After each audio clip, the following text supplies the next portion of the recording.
Subscribe कीजिए हमारे YouTube channel नाते रजा को और बेल आइकन को प्रेस कीजिए जिससे आपको हर रोज न्यू वीडियो की नोटिफिकेशन को कि जब मुर्ग बांग दे तो मेरे आका सल्लल्लाहु अलैहि वसल्लम फरमाते हैं मुर्ग की बांग सुन करके जो दुआ की जाए अल्लाह उस दुआ को कबूल फरमाता। उसकी वजह क्या है? उसकी वजह यह है कि अर्श के नीचे एक फरिश्ता है और उस फरिश्ते की शक्ल मुर्गे जैसी, वो मुर्गा नहीं है लेकिन उसकी शक्ल, वो फरिश्ता उसकी शक्ल मुर्गे जैसी है।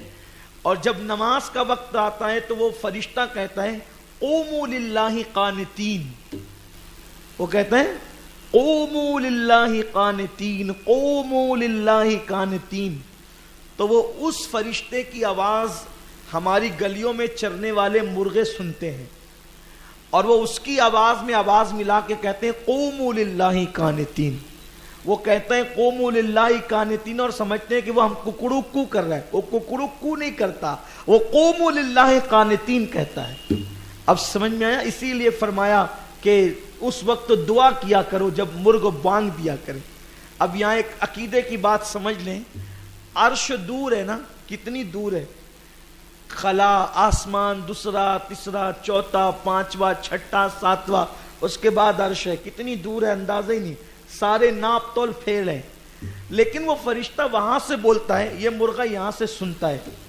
अब आप बताइए, जब अर्श के नीचे वाले फरिश्ते की आवाज गली में चरने वाला मुर्गा सुन लेता है तो हमारे दुरूद और सलाम की आवाज मदीने वाले मुस्तफा नहीं सुन सकते?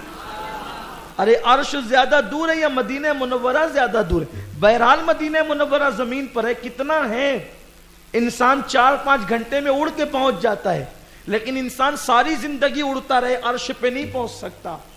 और फिर कौन सुन रहे हैं? मुर्गा। लोग लड़ते हैं, हुजूर कैसे सुनते हैं, हुजूर कैसे सुनते हैं, गौस पाक कैसे सुनते हैं। अरे मुर्गा सुनता है। अगर अल्लाह मुर्गे को सुना दे तो मुर्गा सुनता है। बात मुर्गे की कान की नहीं है, बात अल्लाह के सुनाने की है। अगर अल्लाह मुर्गे को सुना दे तो वो सुन ले अर्श के नीचे की आवाज। अगर अल्लाह बगदाद वाले गौस को सुना दे तो वो नहीं सुन सकते। बात तो अल्लाह के सुनाने की है। ये हदीस पाक है मैंने जो आपके सामने कोट की है। तो सुलेमान अलैहिस्सलाम परिंदों की आवाज को सुनते थे। एक मर्तबा हज़रत सुलेमान अलैहिस्सलाम ने बताया कि मुर्गी जो बोलती है ना वो सुबहान रब्बियल आला बोलती है। मेंढक जो बोलता है वो सुबहान अल्लाह व बिहम्दिही बोलता है।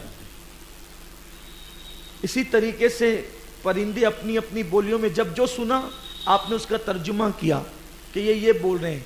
और आप कभी गौर करना, परिंदे खुश होते हैं तो अलग अंदाज में बोलते हैं, गमगीन होते हैं तो अलग अंदाज में बोलते हैं, सामने कोई खतरा होता है तो अलग अंदाज में बोलते हैं। यानी उनके बोल, एक मुर्गों को ही ले लीजिए, कभी गौर कीजिएगा मुर्गे को या मुर्गी को, जब वो अपने बच्चों के दरमियान आवाज निकालेगी तो अंदाज अलग होता है। जब बिल्ली और चील को देख करके आवाज निकालेगी तो आवाज का अंदाज अलग होता है, और आम हालात में वो बोलेगी तो अंदाज अलग होता है। तो ये जो अंदाज अलग अलग हो रहे हैं, तो क्या ये बातें नहीं है कि वो सिर्फ शोर गुल थोड़ी है, बल्कि वो कुछ बोल रहे हैं, वो कुछ बोल रहे हैं। और यूं भी एक हदीस सुना दूं आप